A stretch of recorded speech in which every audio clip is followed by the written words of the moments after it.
नमस्कार प्रेक्षक हो, लग्नानंतर होईलच प्रेम या मालिकेच्या 26 नोव्हेंबरच्या भागामध्ये आज तर प्रेक्षकांनो असं एक सिक्रेट जे असतं काव्याबद्दलचं जे फक्त नंदिनी आणि तिच्या घरच्यांनाच माहिती असतं, तर ते जीवामुळे आज सगळ्यांच्या समोर आलेलं आहे. आणि आता नंदिनीने तर त्याच्यावरती प्रश्न उपस्थित केलेला आहे. तर काय आहे ते सिक्रेट आपण बघूयात, तर व्हिडिओ सुरुवातीपासून बघत राहा. इकडे आता कॅफेमध्ये रम्या सुनीताला विचारते, ऐक ना, त्या मुलाचा फोटो वगैरे काही आहे का तुमच्याकडे? तर सुनीता सांगते, हो त्याचा फोटो तर होता माझ्याकडे. तर वसू लगेचच म्हणते, होता ना, तर मग दाखवा ना मला. तर सुनीता आता त्या दोघींना सांगू लागते की मी तो फोटो डिलीट केलेला आहे. तर या दोघींना आता धक्का बसतो आणि रम्या म्हणते, काय सांगता तुम्ही तो फोटो डिलीट केलात? आणि बरोबर ठीक आहे, पण तो डिलीटेड फोल्डर मध्ये असेल, एकदा चेक करा ना तुम्ही. तर सुनीता सांगते, नाही तो मी तिथून सुद्धा डिलीट केलेला आहे आणि ते प्रकरण आता तसंही माझ्या काही कामाचं नाहीये. पण ते सगळं राहू देत, तुम्ही इथे कशासाठी आला आहात असं ती आता या दोघींना प्रश्न करते आणि म्हणते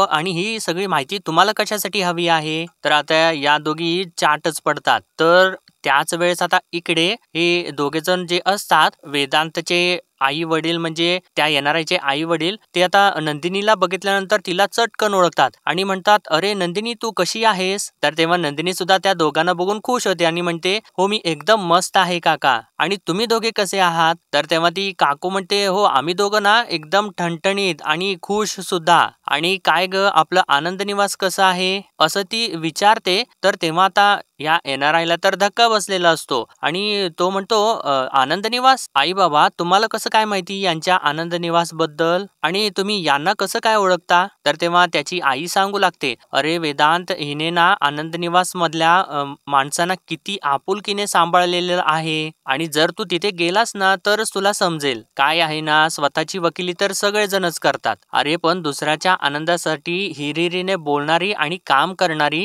हिच्यासारखी माणसं अरे कमी असतात. अरे लाखात एक पोर आहे ही, असं ती सर्व काही नंदिनी बद्दल तारीफ वरती तारीफ करत असते. आणि एकदमच ती विचारते, अगं नंदिनी पण तू आज इथे कशी काय? तर तेव्हा आता वेदांत सांगत असतो, म्हणजे त्याला त्या गोष्टी बहुतेक सगळ्या लपवायच्या असतात आणि नंदिनीच एकदम बोलते, म्हणजे ती सुद्धा त्या गोष्टी काही सांगत नाही. म्हणते की नाही काका काकू, तुम्ही दोघे इथे मला भेटलात ना, खरंच खूप छान झालं. बाकी तुमची सांधेदुखी कशी आहे? तर तेव्हा काका सांगतात, आम्ही ठीक आहोत, पण तुम्ही दोघे एकमेकांना ओळखता का? तर नंदिनी सांगते, नाही नाही ओळखत नाही, पण इथे ना बसायला जागा नव्हती म्हणून आम्ही एका टेबलवरती बसलो होतो, बाकी काही सुद्धा नाही. आणि म्हणते, बरं ठीक आहे, चालू द्या तुमचं, मी निघते, असं म्हणून ती चाललेली असते. तर तेव्हा आता वेदांत तिला थांबवतो आणि म्हणतो, आईशी बोलणार होतात ना नंदिनी तुम्ही? आणि असं त्यानं म्हटल्यानंतर नंदिनीला तर धक्का बसतो, कारण त्यानंच सांगितलेलं असतं की ही गोष्ट लपवायची आहे. पण आता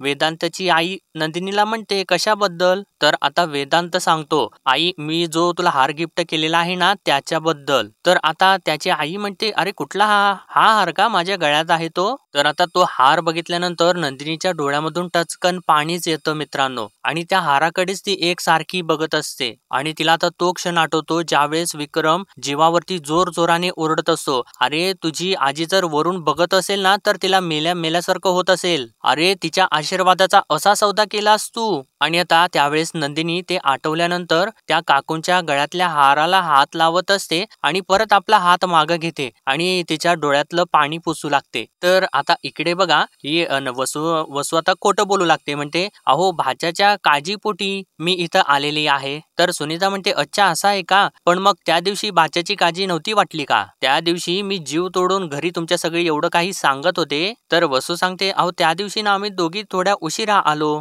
नाही तर आम्ही दोघी नक्की मध्ये पडलो असतो.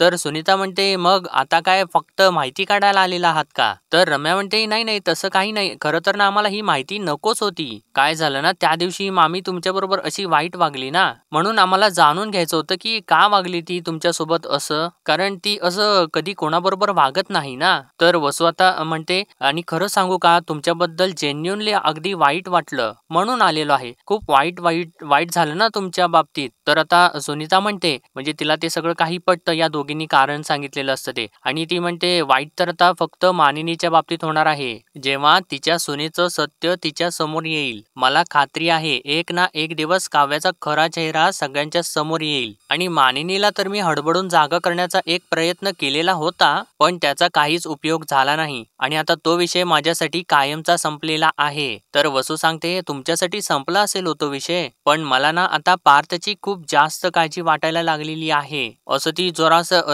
रडवा चेहरा करून वगैरे बोलू लागते. आणि म्हणते रम्याला, अगं रम्या, पार्थला जर काव्याच्या प्रकरणाबद्दल कळालं तर सुनीता त्या दोघींच्याकडे बघून म्हणते इट्स युअर प्रॉब्लेम नाऊ. तर वसू आता रम्याला थोडंसं आपल्या जवळ बोलवते आणि एकदम हळू आवाजात तिला म्हणते ही बाई मानिनी समोर आपल्याबद्दल काही पचकणार नाही ना. तर वसूने तसं म्हटल्यानंतर आता रम्या सुनीताला म्हणते मामीसाठी काही निरोप आहे का तुमच्याकडे तुमचा, तर आम्ही मामीला जाऊन सांगतो. तर सुनीता म्हणते निरोप वगैरे काही नाही, ती तर माझ्यासाठी मेलेली आहे, माझा तिचा काहीही संबंध नाहीये, असं म्हणून ती रागाराने उठून तिथून निघूनच जाते. तर आता या दोघी खुश होतात. तर वसू म्हणते चला बरं झालं, टेन्शन तर गेलं बाबा. तर रम्या आता उठून उभे राहते आणि म्हणते यस आई, टेन्शन तर आता काव्याने घ्यायला हवं, आपल्या हाती ना हुकमी एक्का लागलेला आहे आणि या पेनड्राईव्ह मध्ये काव्या आणि तिच्या बॉयफ्रेंडचा व्हिडिओ आहे.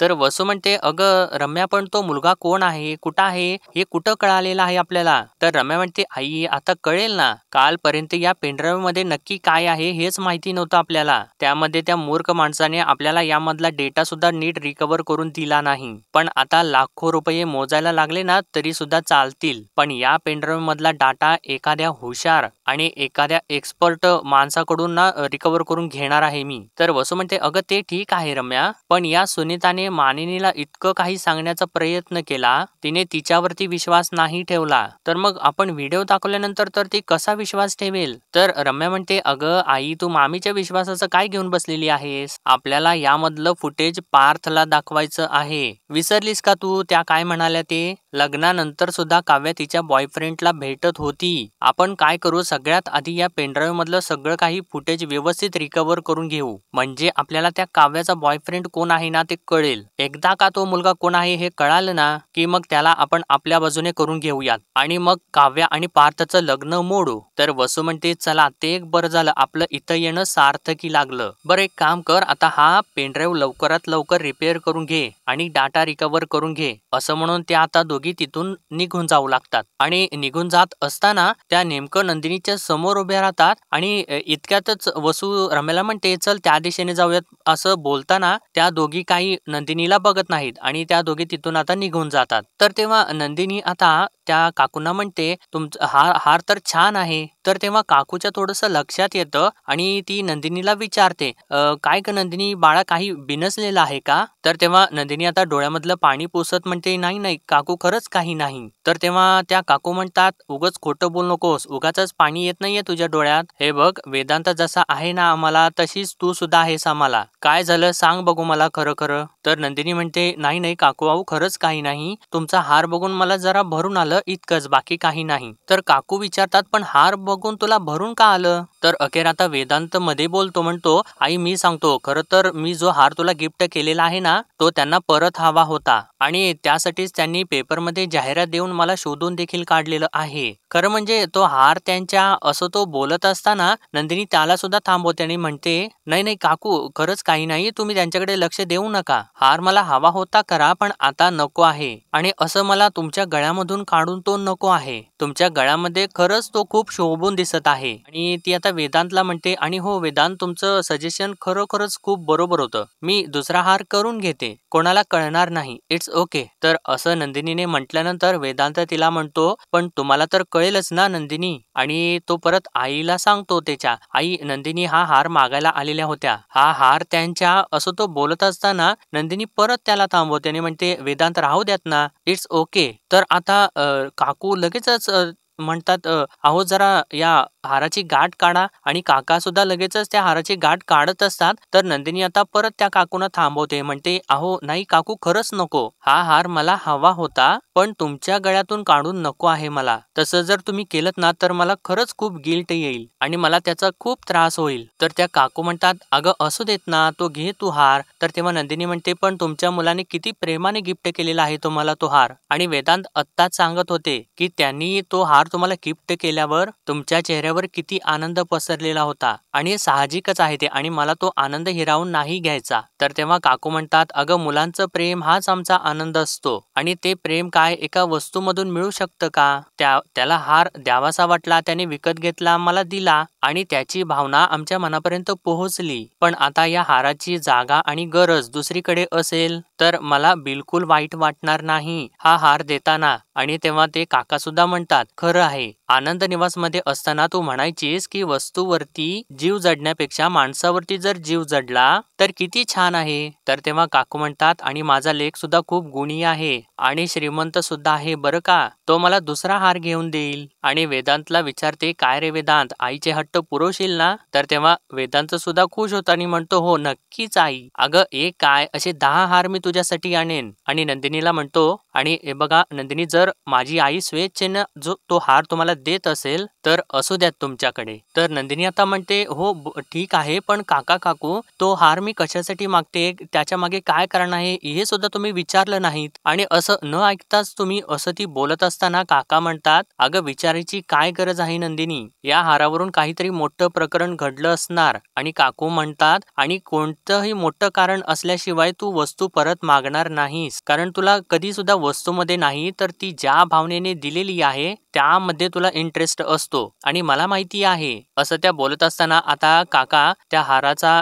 हार थोडासा ढिल्ला करतात आणि काकूच्या गळ्यामधून तो काढून देतात. तर तेव्हा काकू तो हार घेते आणि नंदिनीच्या हातामध्ये देते आणि तो हार नंदिनीच्या हातामध्ये आल्यानंतर तिला परत भरून येतं आणि तिच्या डोळ्यामधून परत पाणी येऊ लागतं आणि ती आता वेदांतची माफी मागते, म्हणते वेदांत खरंच आय एम सॉरी आणि काय बोलू मी, माझ्याकडे शब्दच नाहीयेत, पण थँक्यू सो मच. असं ती बोलत असताना काकू म्हणतात अरे वा तू काकू म्हणतेस आणि वरती थँक्यू म्हणून पर्क पण करतेस, अगं हा तुझ्या लग्नाचा आहेर आहे असं समज. तर तेव्हा नंदिनी आपले डोळे पुसते आणि त्या दोघांना म्हणते काका मी तुम्हाला नमस्कार करते असं म्हणून काकांचा आणि काकूंचा ती आशीर्वाद घेते. तर तेव्हा ते दोघे सुद्धा तिला छान असा आशीर्वाद देतात. तर काका म्हणतात चला आता आम्ही निघतो. तर तेव्हा नंदिनी म्हणते हो पण पुढच्या वेळी आलात ना की आनंद निवासला नक्की या. आणि वेदांतला म्हणते आणि वेदांत खरंच थँक्यू सो मच. तर वेदांत म्हणतो आई परत थँक्यू म्हणतायत आणि हार काढून घ्यायचा का, द्या बघू तो हार. असं म्हटल्यानंतर आता सर्वजण हसू लागतात. तर तेव्हा वेदांत म्हणतो खरं सांगू का नंदिनी, हा तुम्ही हार जो मिळवलेला आहे ना तो तुमच्या गुडविलमुळे मिळवलेला आहे, तुमच्या चांगुलपणाने. आणि असं तो सांगून येतो आम्ही, आता आम्हाला उशीर होत आहे असं बोलतो आणि त्यानंतर आता ते तिथून निघून जातात. तर नंदिनी तर आता खूप खुश झालेली असते आणि ती म्हणते जीवा तुमच्या आजींचा आशीर्वाद मिळवलेला आहे मी, आता तुमच्या चेहऱ्यावरचं दुःख आणि मनामधलं गिल्ट कायमचं पुसलं जाईल असं ती खूप खुश होऊन बोलत असते. तर आता इकडे त्यांनी घरामधला सीन दाखवलेला आहे. रम्या म्हणत असते भले ती काव्या मूव्ह ऑन झालेली असेल पण तरी सुद्धा आपण तिचं अफेअर शोधून काढायचंच. तर वसू म्हणते आपण लाख शोधून काढू ग रम्या, पण ज्याच्यासाठी आपण ही सगळी काही तारेवरची कसरत करतोय तो पार्थ, तो काव्याच्या पास्ट मध्ये इंटरेस्ट घेईल का? तर रम्या म्हणते पण अगं का नाही घेणार? तर वसू म्हणते अगं रम्या, कारण लग्नानंतर काव्या जी काही वागत होती त्यावरती पार्थ काही रिॲक्टच करत नव्हता, उलट तो तिला समजून घेत होता. तर रम्या म्हणते अगं आई तो तिला समजून घेत होता कारण त्याला असं वाटत होतं की काव्याचं तिच्या मनाविरुद्ध लग्न झालेलं आहे, त्यामुळे ती त्या रागामुळे चिडचिड करत असेल. पण आपण त्याला आता हा पुरावा दाखवून सांगू शकतो ना की काव्याचं तसं वागण्यामागचं कारण तिचं अफेअर होतं. तर वसूला तर ती गोष्ट पटते आणि ती म्हणते हो हे बरोबर आहे. बर आता मला सांग पुढचा प्लॅन काय आहे असं तिने विचारल्यानंतर रम्या म्हणते हे बघ त्या मुलाने आपल्याला तो डेटा वगैरे काही व्यवस्थित रिकव्हर करून दिला नाही, पण माझ्या मैत्रिणीचा भाऊ खूप मोठा हॅकर आहे, तो आपल्याला डेटा रिकव्हर करून देईल. तर तेव्हा ते ऐकल्यानंतर वसू घाबरते आणि म्हणते, अगं हॅकर, अगं रम्या तुला वेड लागलेला आहे का? आपण इल्लीगल गोष्टींच्या मध्ये पडू. तर रम्या म्हणते, अगं आई इल्लीगल याच्यामध्ये काहीच नाही. हे बघ पेनड्राईव्ह आपला, डेटा आपला, आपण तोच रिकव्हर करून घेतोय. दुसऱ्या कोणाचं काहीच घेत नाहीये. त्यामुळे इल्लीगल काही सुद्धा नाहीये यात. तो व्यवस्थित सगळं काही करून देईल. तर वसूला ती गोष्ट आता पटते आणि ती म्हणते, बरं ठीक आहे, असं जर असेल ना तर त्याला सांग या पेनड्राईव्ह मधला डाटा लवकरात लवकर रिकव्हर करून दे. मला आता ना मी तर बेचैन झालेला आहे, मला राहवतच नाहीये. तर रम्या म्हणते, अगं आई पेशन्स ठेव, घाई करू नकोस. सगळ्या काही गोष्टी आता आपल्या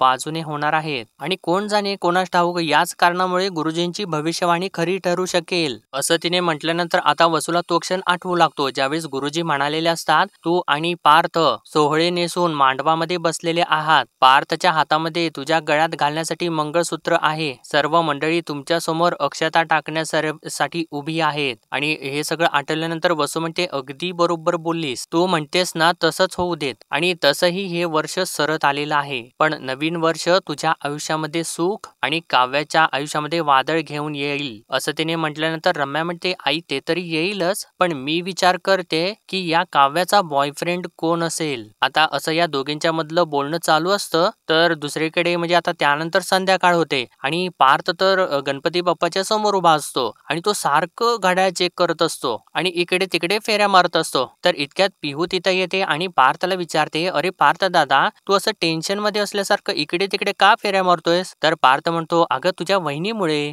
तर पिहू म्हणते, अरे ती तर पण एक्झामला गेलेली आहे ना. तर पार्थ सांगतो, त्या एक्झामचाच प्रेशर आलेला आहे मला. काय आहे ना, एखाद्या प्रश्नाच्या उत्तरामध्ये तर ज्या कन्फ्यूज झाल्या ना, तर त्या प्रश्नाचाच त्या विचार करत बसणार. तर पिहू म्हणते, अरे पण तू किती टेन्शन घेतोयस? बघ काव्या वहिनीना एक्झाम मध्ये टॉप करेल, तू नको लोड घेऊस. तर पार्थ म्हणत असतो, अगं टॉप करेल पण. असं तो म्हणत असताना आता या दोघी मागून तिथे येतात. तर काव्या नंदिनीला म्हणते, अगं तेवढी हुशार तर मी आहेच ना. आणि तेव्हा या दोघी तिथं समोर आल्यानंतर पार्थ लगेचच काव्याला विचारतो, काव्या कसा गेला पेपर? तुम्ही अभ्यास केलेलं पेपर मध्ये आलं का वेगळंच काही आलं? म्हणजे वेळ पुरला ना तुम्हाला, टेन्शन वगैरे आलं नाही ना? म्हणजे काय सांगा ना पटपट. असं तो गडबडीने विचारत असताना नंदिनी तर त्याच्याकडे बघून थोडीशी हसत असते आणि काव्या लगेचच म्हणते, अहो हो हो तुम्ही बोलू द्याल तेव्हा तर मी बोले ना देशमुख. तर पार्थ आता म्हणतो, हो ठीक आहे ठीक आहे, अच्छा तुम्ही बोला बोला. तर तेव्हा आता काव्या मुद्दामून वेळ घेऊ लागते आणि म्हणते, हा तर आज माझी परीक्षा होती, मला माझा पेपर, असं म्हणून ती बराच वेळ घेते आणि लवकर काही सांगतच नाही. तर तेव्हा पार्थ म्हणतो, अहो बोला ना पटपट. तर तेव्हा काव्या म्हणते, सोपा गेलेला आहे. आणि असं तिने सांगितल्यानंतर पार्थ तर एकदम म्हणजे खुश होतो आणि काव्या हसूच लागते. तर काव्या पुढे सांगते, मी ज्या ज्या गोष्टींचा अभ्यास केलेला होता ते सगळं काही आलेलं होतं आणि मी सगळ्या प्रश्नांची उत्तरं दिलेली आहेत आणि सगळ्यात महत्वाची गोष्ट म्हणजे मी वेळेत पेपर संपवलेला आहे. तर तेव्हा पार्थ म्हणतो, व्हेरी गुड, हेच उत्तर अपेक्षित होतं, व्हेरी गुड. तर पिहू आता काव्याला सांगू लागते, अगं वहिनी पेपर तुझा होता पण पार्थ दादाने इतकं टेन्शन घेतलेलं होतं, म्हणजे बाबांचं पोट खराब जेव्हा असतं तेव्हा ते कशा फेऱ्या मारतात ना,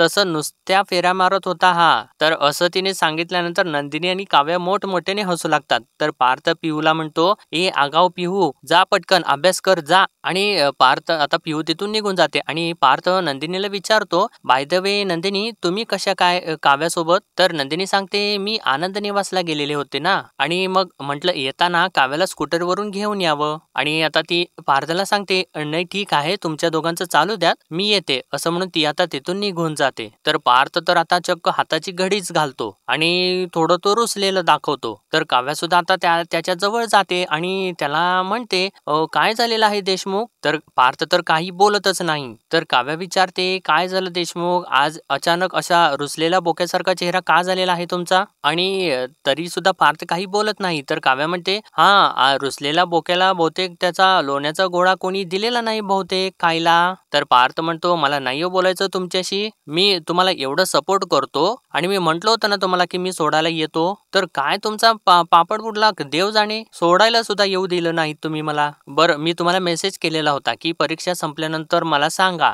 तुम्हाला न्यायला आलो असतो, येताना मस्त असं आईस्क्रीम वगैरे खात आलो असतो, पण नाही मला पिकअप करायला सुद्धा येऊ दिलं दिलं नाही तुम्ही आणि वर आल्यानंतर मलाच विचारताय की तुमचा चेहरा रुसलेल्या बोक्यासारखा का दिसतोय आणि हो रुसलेला आहे हा देशमुखांचा बोका असं म्हटल्यानंतर काव्या तर हसू लागते. तर पार्थ तिला विचारतो काय झालं आता हसायला काय झालं. तर काव्या त्याला म्हणते सॉरी खरंच सॉरी पण काय करू देशमुख तुमचा चेहरा बघून तर मला हसूच येत आहे. तर पार्थ आता परत अजून रुसतो. तर काव्या त्याच्या परत जवळ जाते आणि त्याला म्हणते हे बघा देशमुख अजून एका गोष्टीसाठी मी जेन्युअनली सॉरी म्हणते. मी तुम्हाला फोन मेसेज करून काही कळवलं नाही त्यासाठी खरंच सॉरी. तर पार्थ अजून सुद्धा रुसलेलाच असतो. तर त्यानंतर आता काव्या चक्क त्याच्या समोर कान पकडते आणि म्हणते सॉरी ना देशमुख प्लीज. तरी सुद्धा अजून पार्थ तर रुसलेलाच असतो. तर काव्या त्याला म्हणते असं लहान बाळासारखं रुसलेला चेहरा घेऊन नका ना बसू देशमुख. अहो साधी सुधी परीक्षा नव्हती माझी. तुम्हाला माहिती आहे ना मला किती टेन्शन आलेलं होतं ते. अहो माझं टेन्शन तरी समजून घ्या.